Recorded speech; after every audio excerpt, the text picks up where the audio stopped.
السلام علیکم ورحمۃ اللہ وبرکاتہ۔ الحمد للہ رب العالمین، الصلاۃ والسلام علی سید المرسلین وعلی آلہ واصحابہ اجمعین، اما بعد۔ رب اشرح لی صدری ویسر لی امری واحلل عقدۃ من لسانی یفقہوا قولی۔ اللہ اکبر لا الہ الا اللہ واللہ اکبر وللہ الحمد۔ اللہ اکبر لا الہ الا اللہ واللہ اکبر وللہ الحمد۔ اللہ اکبر کبیرہ والحمد للہ کثیرہ وسبحان اللہ بکرۃ وعصیلا۔ تمام تر تعریف، حمد، ثنا، کبریائی، بڑائی، بزرگی اور مجد اس خالق کائنات کے لیے لائق اور زیبا ہے جو ہم سب کا خالق، مالک، مربی اور منتظم ہے۔ درود و سلام ہو انبیاء اکرام پر، خصوصاً نبی مکرم رحمت للعالمین امام الانبیاء محمد صلی اللہ علیہ وسلم پر۔ اس مختصر سے درود و سلام کے بعد معزز سامعین اکرام، آج ذی الحجہ کا چاند دیکھا گیا۔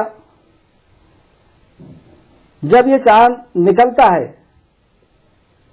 تو اس دن پہلی تاریخ کہلاتی ہے۔ یہ ہمارے لیے کیلنڈر ہے اللہ رب العزت کی طرف سے بنایا ہوا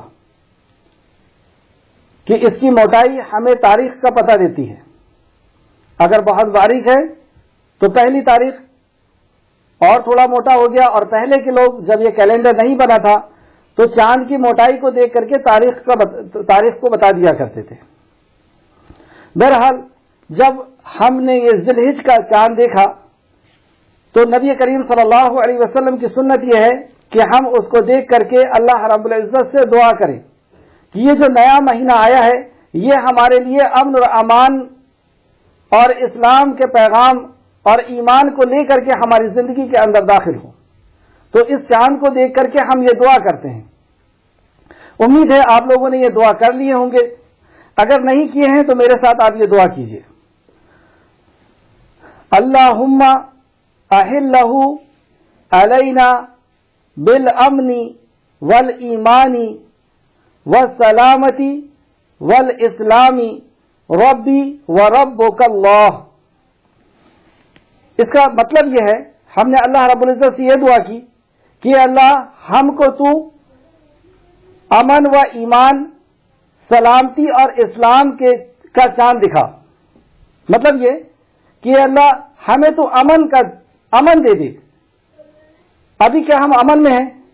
ابھی ہم خوف اور غم کی زندگی جی رہے ہیں، ابھی ہم ایک دہشت کی زندگی جی رہے ہیں، کیونکہ اللہ رب العزت کی آزمائش ہمارے سر کے اوپر ہے، اللہ رب العزت کا عذاب ہمارے سر کے اوپر ہے۔ کئی قسم کی بیماریاں جو جان لیوا بیماریاں بنی ہوئی ہیں، جن سے ہم لوگ، ہمارا خاندان، ہمارے رشتہ دار، ہمارے ملنے والے اس سے جوجھ رہے ہیں۔